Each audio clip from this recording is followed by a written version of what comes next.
Hello, everyone, and welcome back to the Vulnerability Time podcast. I am your host and PhD student and author, Josias Abriel, and it is good to be back, ain't it?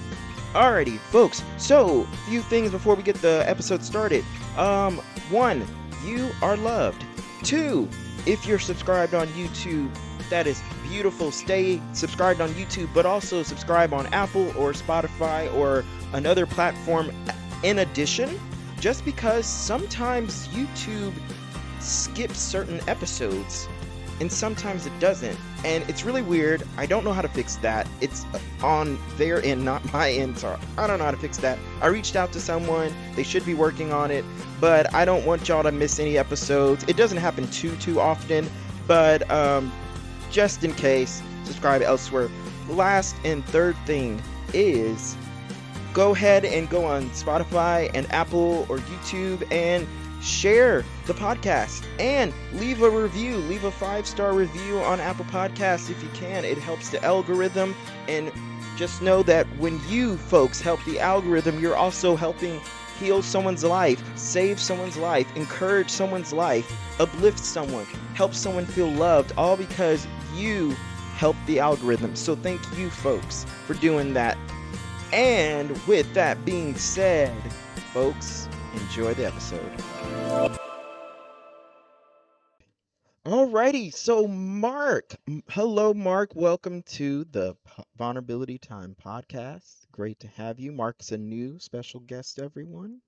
Yeah, Yes. thank you. Thank you so much for having me. It's great to be here. I'm excited. Yes. Okay, Marc. So before we jump into our topics and go from there, what tell us a little bit about you, Marc. Yeah, that's a great question. Who am I? Hmm. Let's get philosophical here right away. No, I'd say high level. I'm the author of a book, Hard Things, in which I kind of talk about a 200-mile run that I did, and then a lot of the underlying things underneath that. I'm sure we'll get a chance to talk about a lot of that. Hmm. In addition to that, that 200-mile trail run that I did, I've done several other ultra runs, Ironman, triathlons, 8 of those, just countless other kind of crazy stuff that I've gone out there and done. Coached some people across the finish lines, and just excited to be out here and kind of spread the word of what I've learned along the way.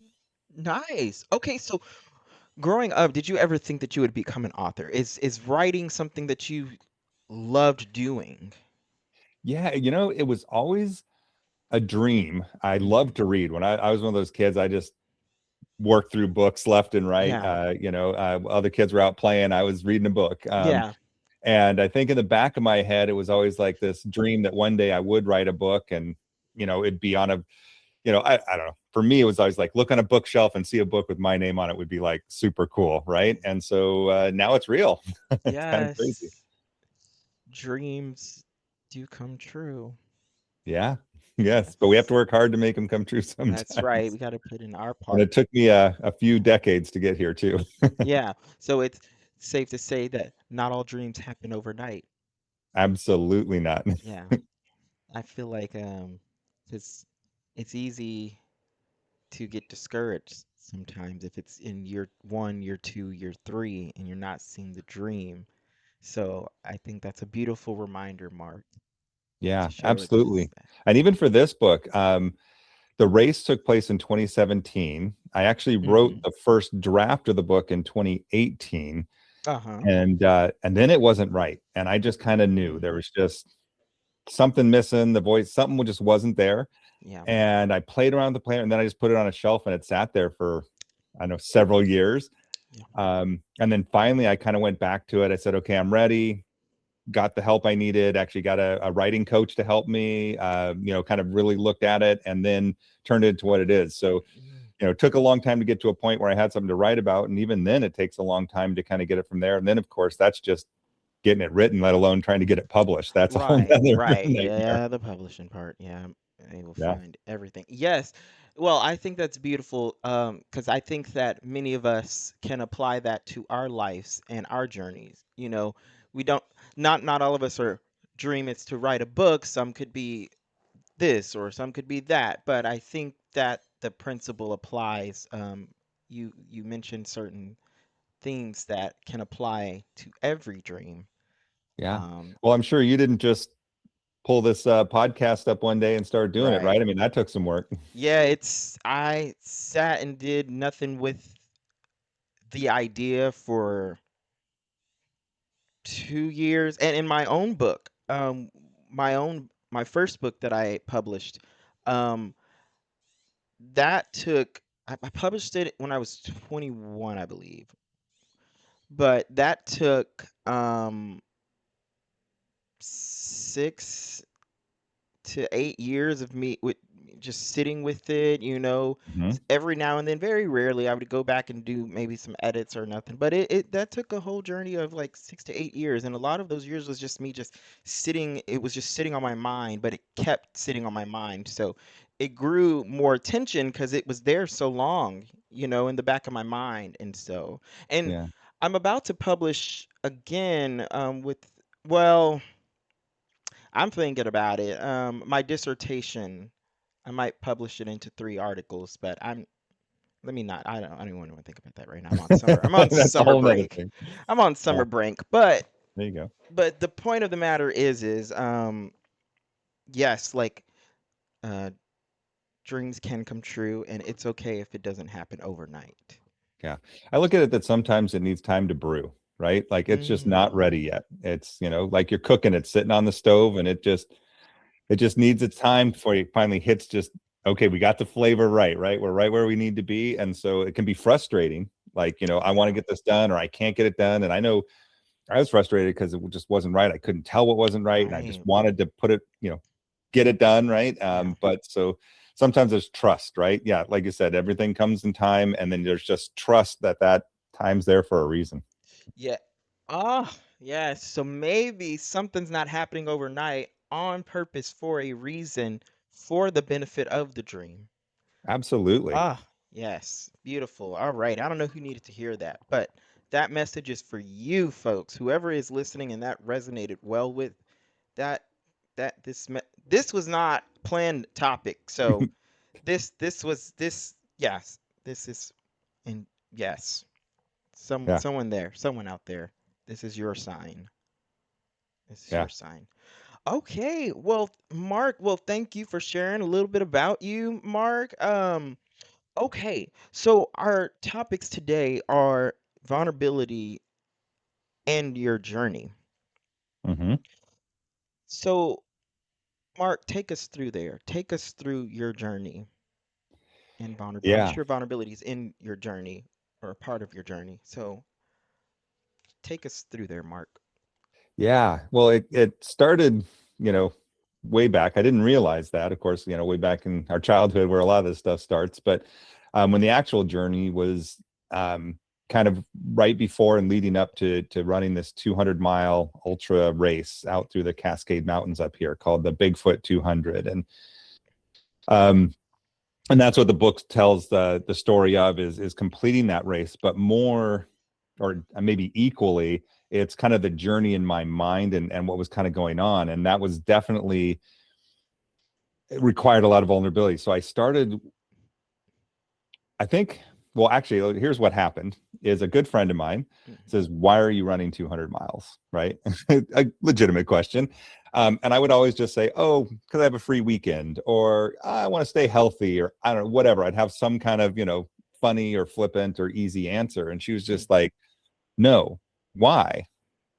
And she wouldn't let me go. And I'm like, okay. And so I didn't have an answer right then, but it really got in my head. And I started saying, okay, why am I really doing this at my core, right? When you get past everything else. And that's when I kind of discovered that there's this part of me that just I needed to appear strong. I didn't Mhm. feel worthy. I didn't feel good enough. I had anxiety. But if I could run 100 miles and then run 200 miles and then do an Mhm. Ironman and then do this, then people would see me as somebody who's strong and can do Mm. hard things and can accomplish this and can kind of get out there and make stuff happen.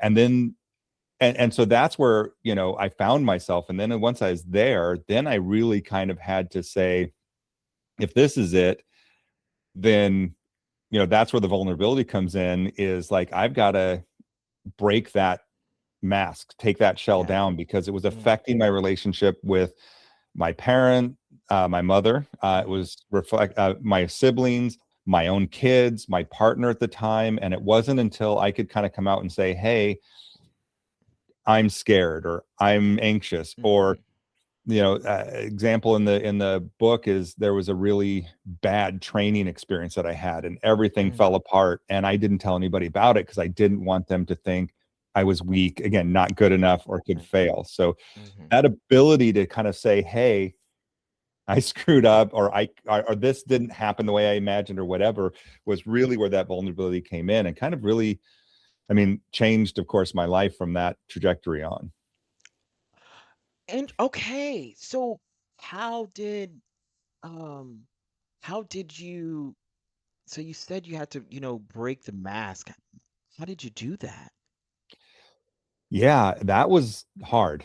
Yeah. Right? It's very hard, and scary. And I think I just had, I mean, part of it was just having a moment where Mhm, I leaned in and just let it happen, right? mhm, The biggest, or maybe one of the bigger conversations, was with my son. He was pacing me in late in the race. So we were doing miles. Oh, geez, it was up until 13 miles left. So he did, I think, mile one nine no 180 to 195 or something like uh-huh, that with me anyway. So, and as we were out there, and I think at that point I was exhausted, I was tired, my defenses were worn down, right? And I was also in a really, I don't know, almost psychedelic space, right? Because of mm, lack of sleep, right, fatigue, right, everything else. And I finally just trusted and just said, you know what?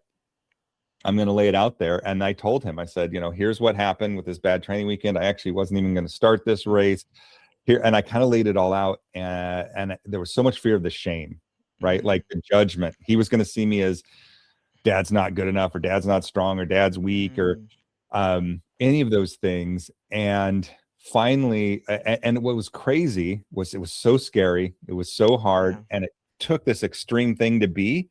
But as soon as I did it, he was just like, yeah, so, he's like, mm, I love you. It doesn't matter if you'd never done this race. It had nothing to do with this, it had nothing to do with that, right? mm, And really kind of opened it up. And that helped me have conversations after that with other people. But I think I think the message from all that I want to say, as I'm long-winded a little here, so forgive me, but no, you're fine. okay. Okay. Is just that um we put it up to be something in our heads of like how Mm, people are going to judge us, how they're going to think, how they're going to feel, how they're going to respond. And mhm, I had written that everyone's going to think I'm not good enough, I'm not worthy, if they mhm, found out I had this bad training weekend and almost quit the race and all these mhm, things. And what I found is the people who really mattered, they didn't care. They were right, actually right, supportive of, loving of, mhm, they were right there with me. And so it's scary to speak the words, it's scary to mhm, get them out there. um, but one of the phrases someone told me once that I've always really liked is, tell somebody one thing about yourself and they'll tell you everything about them. mhm, So how they respond. So if you're vulnerable and you open up, and if it's somebody who really cares and supports you, mhm, they're going to be right there with you. And if they're mhm, not, the way they're going to respond, if they're like, oh, you suck, or you're bad, or mm, any of those things, you now know everything you need to know about that person, and they do mm. not need to be in your trust circle and maybe even your life. Right. Yeah. Oh, wow. Because if, oh, wow. Wow. Because if someone can appreciate you in your vulnerable form, then they don't deserve you in your quote unquote best form. Absolutely. And Yeah. your vulnerable form is, I've found, to be, when you're able to do it, your best form, right? It's just so Mm. scary. And we put all this Yeah. other stuff on, which really isn't the best us. I Yeah. found my relationships, my friendships, my career, everything got better when I took Yes. all that off. But we think that that's our best form. Right. But you're right. Right. If they can't accept you for who you are in that form, in that moment of Mm, vulnerability, how they respond tells mm, you everything you need to know about that right. relationship. And so, yeah, maybe you did reveal something to them, but now you know this isn't your person. This isn't Yeah. somebody who's going to be there and support you when you need it. Yeah. Oh, beautiful. Right, exactly. You you want as close to unconditional support and love as you can get, right? And Mhm. being vulnerable can help give you that. Because being vulnerable, you will be able to experience that, and it also um can help weed people out who, Yeah. may not be, so un so close to unconditional support and love towards you. Yeah. I'm sure you've Yeah, had that in your life. I would imagine you, 1000%. yeah, Yes, that you've I've had somebody do that, right? Yes, I have. But it's been mostly every time I've been vulnerable and opened up, and I know this, my experience is not everyone's experience, but mostly it has been very, very positive and very, very reassuring. And so, uh, the few times that it wasn't, you know, it for me, it's okay. How about this? It sucked when the vulnerability, I'm so grateful for it. I'm grateful for what I got to experience because being vulnerable. My life has completely changed, completely better, so much better. I mean, seriously, I will choose vulnerability any day. Mm-hmm. And I can say that now over time. I couldn't say that at first, but over Truth. time I can see that it's worth it, right? However, but vulnerability also, yes, it weeded people out, but it sucks when that person was your own mother. Mm-hmm. You know, it could be because I opened up on something very, very, very vulnerable. And like you said, give them one thing, they will tell you a million words. Mm-hmm. Um, their response and lack of response was very, very, very telling, and so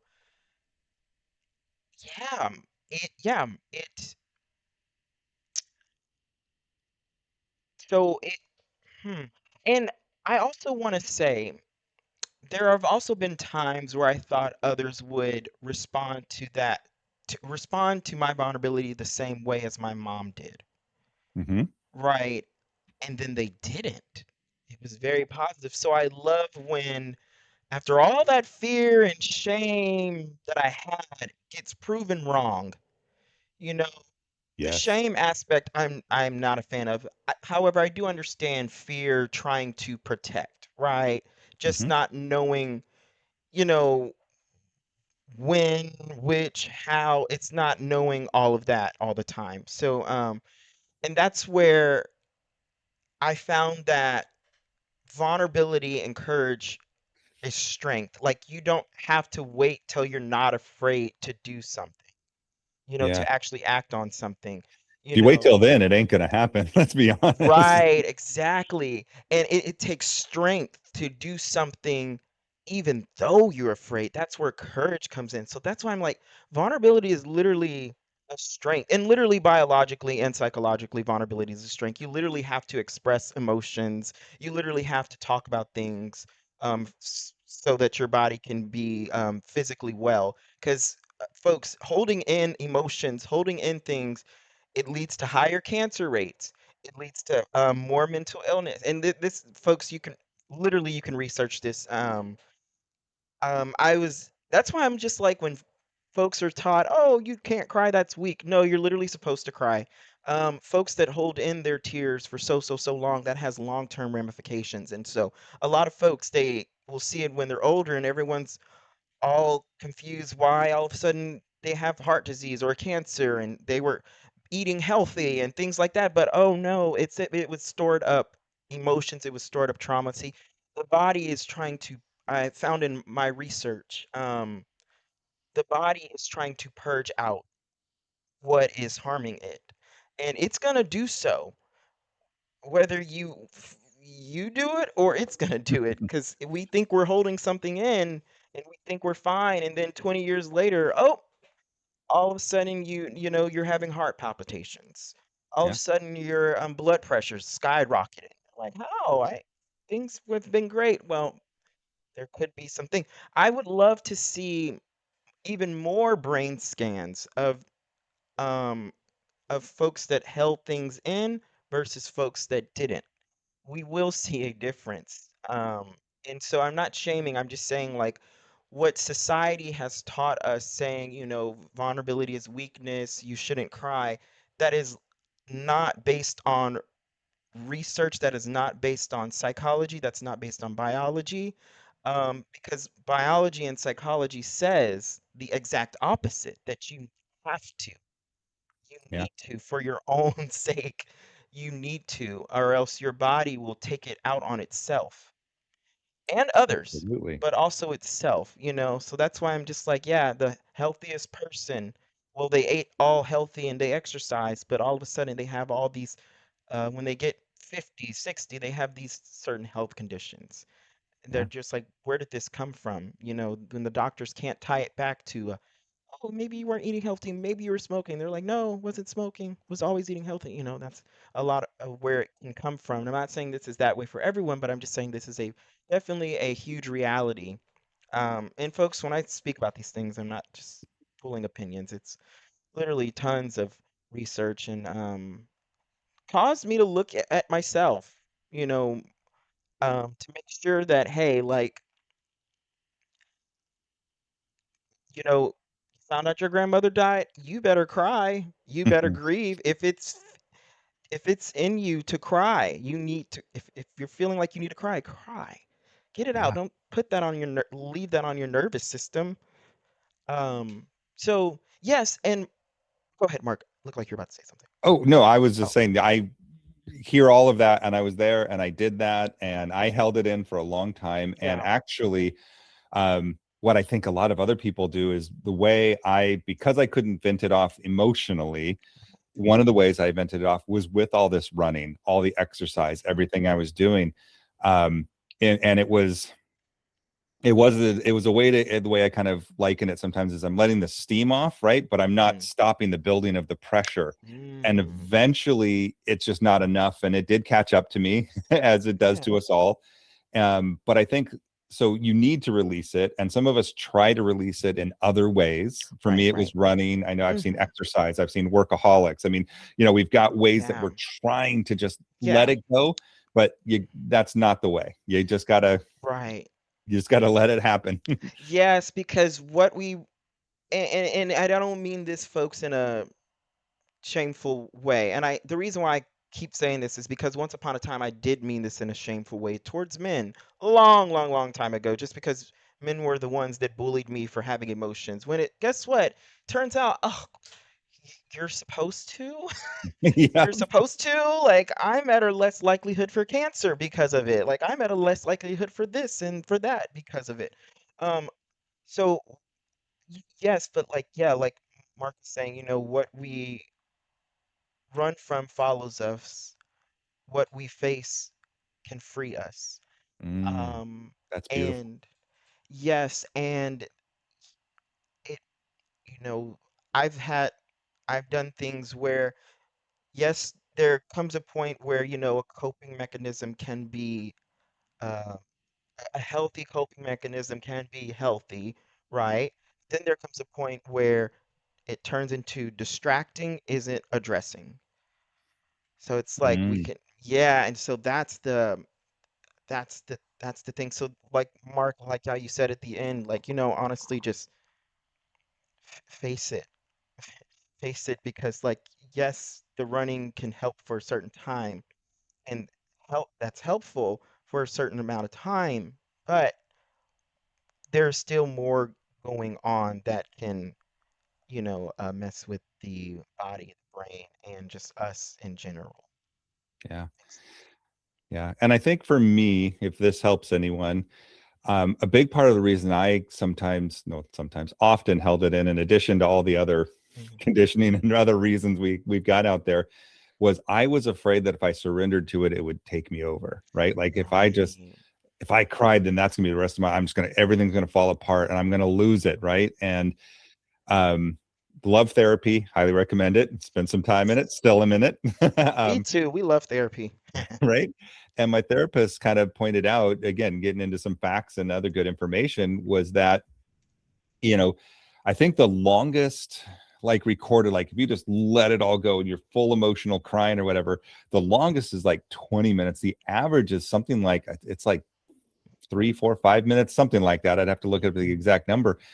Um, and so I think we're afraid it's going to consume us and own Mm, us. And but instead, it's much shorter than you think it's going to be, and right. it releases you and it opens it up. Yes. And then with that release, then you can kind of come back at it from a better place than when you're trying to Yeah. hold it all in. And so I just, again, if you need any more reason to let it go, and again, if you were like me, your fear of letting it go was that it was going to own and Oh, consume yeah. and become you. Right. It doesn't. It will pass faster than you think. The first Yeah. few times may be longer because you got a lot in there. Yeah. But then after that, it will pass, and then you can manage things so much better. Ye- Mark, I'm so glad that you mentioned that. I can also attest to that, that fear, because I think we all know, the process of being vulnerable is not always easy. Mm-mm. It real, for some it could be easy depending on the situation, and then another situation it may be hard, like I host a show called Vulnerability Time, and I have my moments where it's like difficult. Yeah. Right? It's difficult.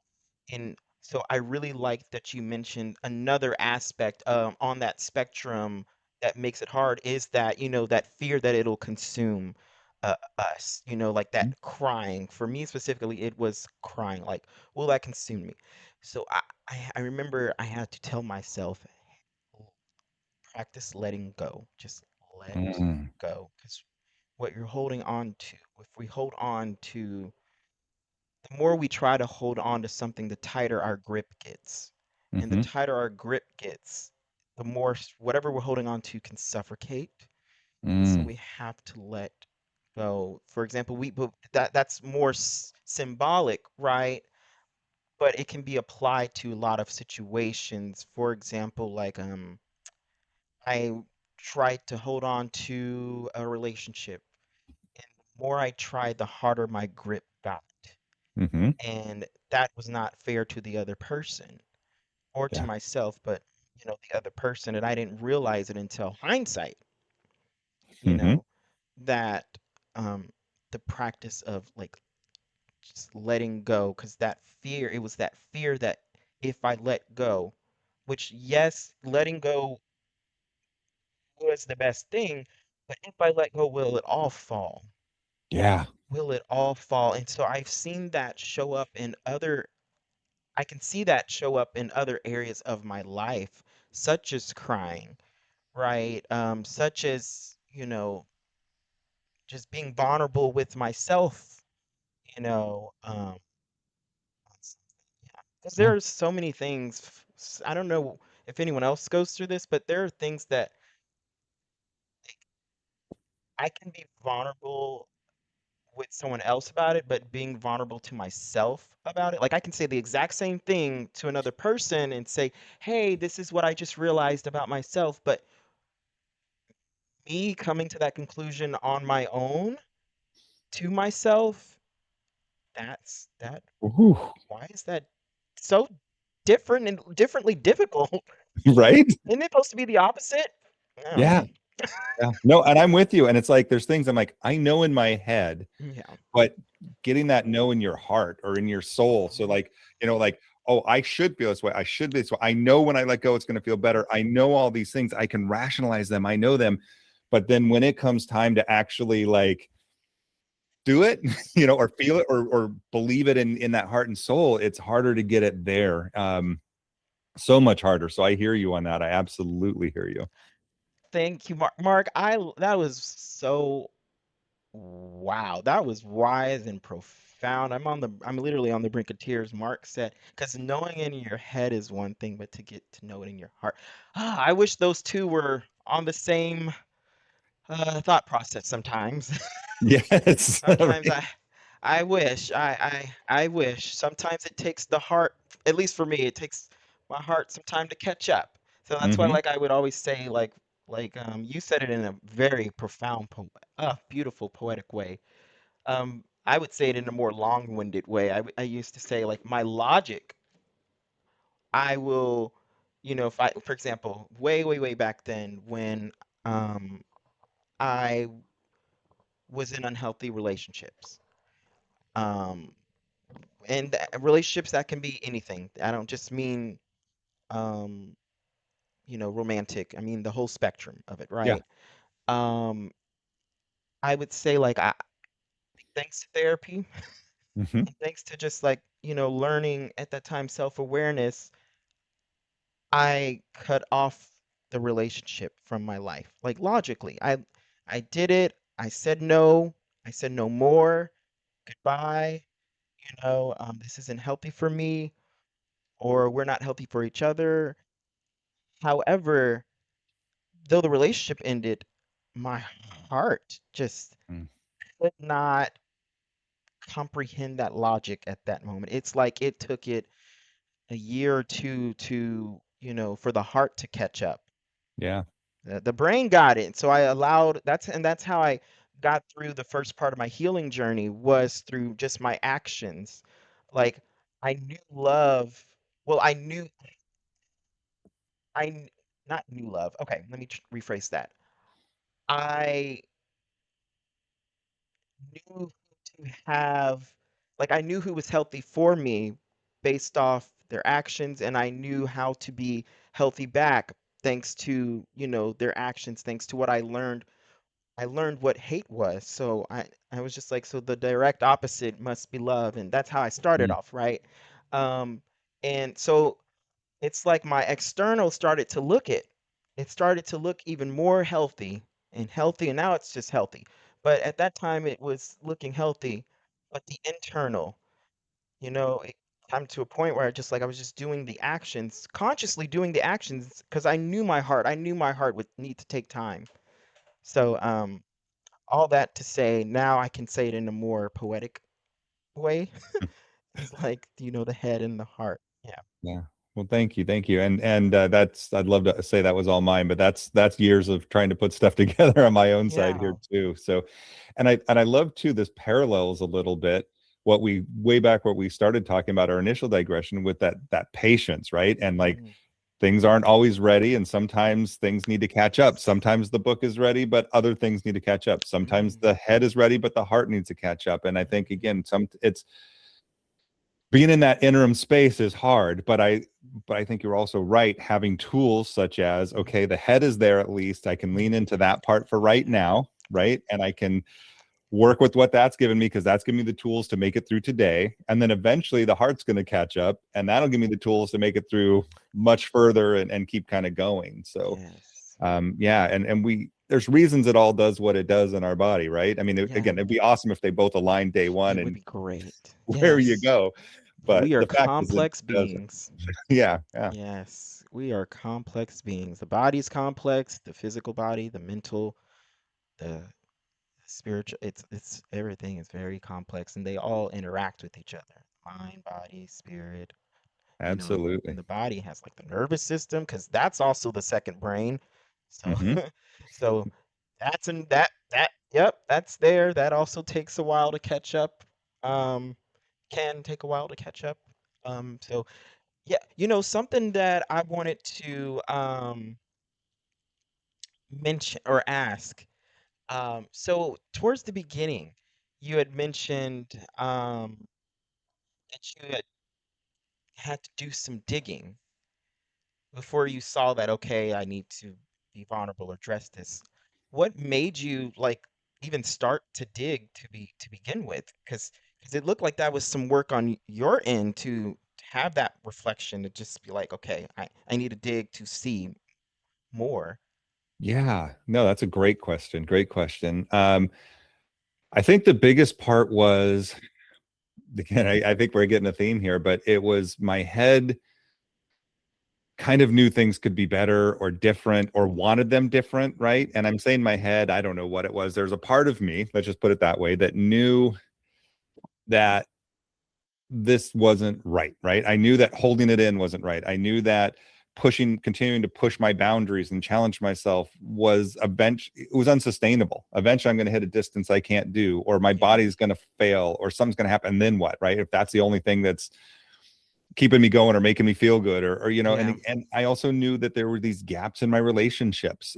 Again, and by relationships, like you said, with my mom, with my partner, with my kids, with my brothers and sisters. I mean, friends, and I sensed them and I felt them, and it took a while to catch up, but eventually I'm just like, okay, I want that difference. I don't want this to be my life. I don't want to keep living this way. I want to have Mm. more joy, more authenticity, more things. And I would see examples of people out there. And again, I think, we only get glimpses. Like you said, you got a vulnerability time podcast, but you still have a hard time, right? Mhm. But we can still see people at their best and in good places and say, I want some of that, right? Right. I Right. want to be there. Right. And I think that's what really motivated the excavation. And it is an excavation, right? It's like, Yeah. you got to go back and dig through the dirt to get to the stuff that's just buried way under there. What is for those of us who don't know, I mean, I'm sure I can guess it through context clues, but what does excavation mean? Oh, excavation, just like digging. So I Right. think of it like Right. you're excavating an archaeological site, right? So you're just Right. Right. um yeah, in construction, you're excavating a big hole to put in the Right. basement or something like that, right? So Right. it's just Hmm. yeah, digging down there and trying to like Yeah. get to what's hidden under there. Let's find those old dinosaur bones or the old Yeah. city or whatever it is. Yeah. And a lot of it does run deep. I mean, it Right. goes far back. And I spent a lot of my life going like, you know, yeah, I was a kid, but I got over it and it's fine. Why you tell me how'd you feel as a kid? I don't want to deal with that. I want to deal with how I'm Right. feeling now, right? Right. But Right. it's like Yeah. so much of it actually does go back to that. And Yeah. and really just like the same way where it's like, and this is just kind of part of how I was doing it, is the same way of like, why am I running this race? Then it would be like, okay, I'm having this feeling, or I'm Hmm. having this experience, or Yeah. I'm going through this. What is really happening? What am I really Yeah. feeling? What's under the surface? It's like, yeah, I'm Yeah. sad about this breakup, or yeah, I'm sad about um, the way this happened, or whatever. But usually, if you kind of keep going, you're like, oh, there's more there. I'm sad about the breakup because I'm lonely, or I'm not getting this Hmm. feedback or that I needed, or something there, and that loneliness taps into, oh, this, when this relationship, or how that, and you just kind of start, like I said, digging under the layers, and eventually you can Yeah. kind of get down there and say like, oh, okay. And then when you can start managing some of that, then you can bring out that vulnerability, right? You can bring out and Yeah. start sharing that, Hmm. and then you can start having better, healthier Yeah. relationships. I'm assuming it sounds like your experience was similar. Hmm. Oh, yes, definitely very, and everything had connected, at least for me, had connected to the childhood. I mean, that is the first framework of any human's existence is their Mhm. childhood, So, because we get there first before we get to adulthood, right? Yeah. So, but that's the thing about the childhood is that is the most important stage of anyone's life. That is where things get built. That is where survival starts. That is um, where we see a lot of permanent well, quote unquote, permanent things in people's lives. A lot of it came from childhood. Their body is developing and it's taking in all this information 24/7. It's learning to survive. That's its job. And we're very vulnerable at that age, like our brain. I mean, not just, I'm not saying vulnerable as an emotion. I mean literally vulnerable as in the brain is softer. It's not as fully developed. It's growing and it's taking in things to help it grow or to help it, well, but that's the thing. The brain, depending on tons of trauma, it doesn't fully grow in certain areas. So, Hmm. but the point of the matter is yes, a lot of things go back to childhood, and folks can have a great childhood, but still, but no parent is quote unquote perfect. No, Hmm. they they were bullied or things like that, or they had a great childhood, but something wasn't quote unquote perfect, that can still affect. So what I'm saying is like like I like how you mentioned it is important to dig deeper, especially if it goes to childhood, because it can be unintentional things that may affected us. It could be something quote unquote small that happened over and over again. Even though we, as a kid, maybe we knew like, oh, that's just small, that's fine. But if something happened over and over again, that can teach our nervous system something and teach the brain something.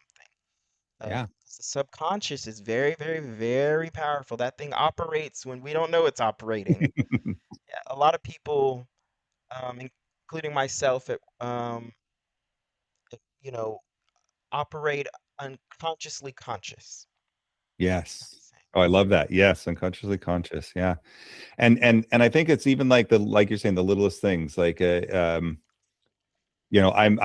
mad that you spent $20, right? And you're just like it's $20, what's the big deal? Or 100, I don't know, whatever it is, right? And there's this tension in the relationship, but when you go back it's like, oh, you spent that money, but that threatened my security because money was scarce or things were scarce, and and I need stability and I need all these things. So it's like you're fighting over a purchase when it's really about I need to feel like there's the stability and security I need to be Yeah, with you. yeah, And right. And then maybe on the other side, they needed that freedom and the ability to go a little, spend a little bit and not feel as repressed and unable to, whatever. And so we're fighting over $20 or $100 or whatever it hmm is. But the core is like, oh, and then if we can get down to that and have that conversation and say, oh, this is what's going on. So I can respect your need to be a little frivolous, have some freedom. You right, can respect my need to have some safety and stability. yeah, And then we're not fighting over $20 anymore. And we're working together to yeah, support each other in what they need. And we're hmm working towards a common goal. How can we get both? Right. And yeah, so I think and again, it's just these little things that or even sometimes big things, but if you dig underneath there, there's yeah, something more there. So as you're feeling these things, I'm really pissed that you spent $20.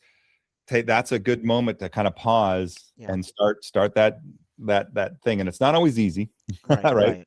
To find it, to locate it, and especially at first, but with time and practice, it does get easier. Yes, exactly. Yes. I completely attest and agree to that. It does get easier. It's kind of like a muscle, right? It Hmm. it's it you know, you lift the same 50-pound weight. Eventually, that 50 pounds ain't gonna feel like 50 pounds. It's Yep. gonna feel lighter. So I can definitely agree to that. It is overall is now easy for me to be vulnerable. There are still moments though where it can be difficult because that's the human aspects, right? Hmm. And based off the situation. But I would say like 95% of the time now it's easy for me to be vulnerable. But which is way better than like 0%, which is what it used to be, you know. Right. I was kind of forced to be vulnerable in a way. Like I would say forced because I would say forced because my life kind of depended on it. Mm-hmm. Like my Hmm. life literally depended on it. If I if I wasn't vulnerable, I would have tried to commit suicide Yeah. too many times. I would have probably did eventually successfully. Like I needed to be vulnerable. Um, I Well, didn't and on have, that, yeah, I mean, you were talking about how it can come out in heart attacks, it can come out in cancer, or it can come out in self-harm. self-harm. Yeah. And I mean it's gonna try and find a way out. Yes. And so I'm so sorry for that for you, and I didn't want to interrupt you, but I also want to acknowledge that that is just another way that it's and like you said, if you don't get there, it could kill you. Yeah. Literally kill you. If it's not you killing yourself, it's cancer, it's Yeah. the disease, it's something is gonna get there. Yes, exactly. Yeah, no, exactly, because I missed that earlier. I'm glad you said it. Yeah, it can manifest in a multitude of ways, a multitude of ways. That's why it's so important. And also going back a little bit what you said, like, it's important to understand inner childs, Hmm. you know, yourselves, your partner's inner child, to have, uh, help with just understanding just in general, and it can help alleviate frustrations, Yes. having just a more clear picture. So, yes, I think that was beautiful for you to share. Um, Mark, it has been a pleasure having you. Two things before we head out. Yeah. One, can you tell us again about your book and where we can find it? And if you could also send me the link uh, so that I can also add it to the episode description below so folks look down below. But Yeah. where can we find your book and what is it called again? It's called Hard Things. Mhm. It's a good name. I like it anyway, because it's about the hard things of the physical I was doing, but also the hard things of all the mental that I was working through, right? And And what's the so, author's full name on the book? uh, Which is your name. yes, it's Hard Things by Mark Hopkins, and you can get it Amazon, Barnes and Noble, any of the online places. Um, you can order it from your local bookstore. It may or may not be carrying it. Some do, some don't. So yeah, please get out there. I think again, there's a lot of vulnerability in there. There's a lot I think your listeners can gain from. And this is, what we've talked about is just kind of a piece of that entire journey. So yeah, get out there and check it out. Again, Hard Things by Mark Hopkins. And thank you. Yes. Oh, love that. And lastly, folks, if no one has told you today that you are loved, allow me to be the first, and please allow yourself to be the second. You are worthy of vulnerability. You are worthy of being healed. You are worthy of being loved. And folks, you may already know that you are loved, but it does not hurt to say it again. Mark, you are loved. Thank you. Thank you. You are loved as well. And let me be third to love all the listeners. This is beautiful. Yes. Oh, that's amazing. That's amazing. Alrighty, folks, I will see y'all next episode for whatever that will be.